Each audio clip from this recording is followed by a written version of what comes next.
COVID ini pandemi biasa atau war tool atau senjata perang? Hal ini merupakan pertanyaan mendasar sehingga jawaban dari pertanyaan tersebut sesungguhnya tercermin dengan tindakan apa yang diambil oleh para pejabat saat ini. Lalu kita bertanya lagi, apa yang terjadi ketika vaksin sudah mencapai 70% populasi yang seharusnya sudah tercapai herd immunity atau kekebalan kelompok. Lalu muncul mutasi strain virus baru lagi. Berdasarkan data kecepatan melakukan vaksinasi COVID Indonesia sudah cepat di tengah gelombang terpaparnya juga tinggi seperti saat ini. Sehingga yang tadinya 250.000 vaksin per hari, Indonesia itu sesungguhnya bisa mencapai herd imunitas dalam 3 tahunan lagi dari sekarang. Saat ini dipercepat berdasarkan informasi bisa 1 juta suntik vaksin per hari. Walau data ini masih diragukan karena kalau satu tenaga kesehatan menyuntik 100 orang per hari maka ada 10.000 nakes yang bekerja. Namun kita anggap informasi ini benar dulu deh. Maka dalam 1,5 tahun lagi atau akhir tahun 2022 herd imunitas tercapai maka kita menang melawan COVID. Pertanyaan liar, apa yang terjadi kalau mutasi lain lagi datang? Lalu kita kejar-kejaran deh dengan vaksin jenis baru lagi. Kalau saat ini kita anggap serangan gelombang kedua, apa yang terjadi kalau ada strain jenis baru yang mungkin bisa membuat gelombang ketiga di tahun depan? Melihat cara penanganan pemerintah atas COVID yang merupakan virus import dan PCR antigen juga produk import kebanyakan dan masker juga terbanyak barang import, bahkan disuruh 2 lapis lagi sekarang. Lalu vaksin juga produk import. Ini kita tidak boleh berlama-lama seperti ini.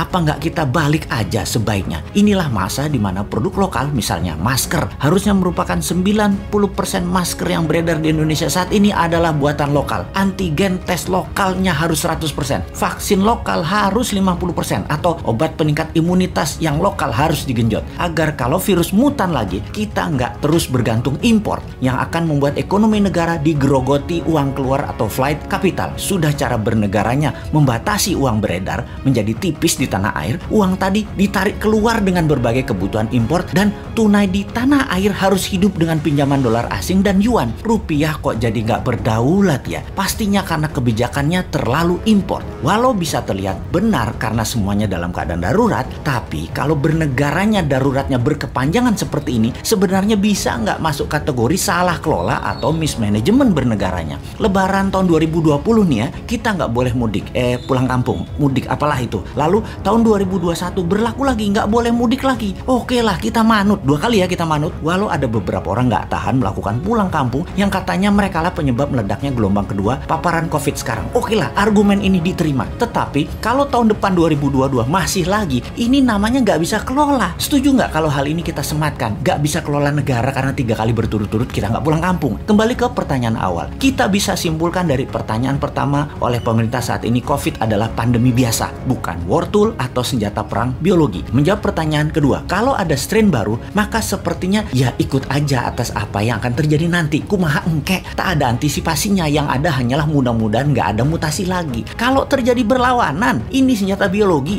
dan strain baru, mutasi baru lagi yang membuat harus vaksin baru lagi. Kita tergopoh-gopoh lagi. Solusinya pasti tinggal bangun narasi, bayar pasukan buzzer, dan pasukan buzzer bekerja keras lagi. Nah, di posisi begini kasihan mereka yang mau jadi presiden tahun 2024 sementara mereka dalam posisi menjabat yang ternyata salah semua pengelolaan pandemi dan ekonominya. Pasti kena imbas negatifnya mereka karena mereka juga bagian dari ketidaktepatan kelola pemerintah pusat dan daerah.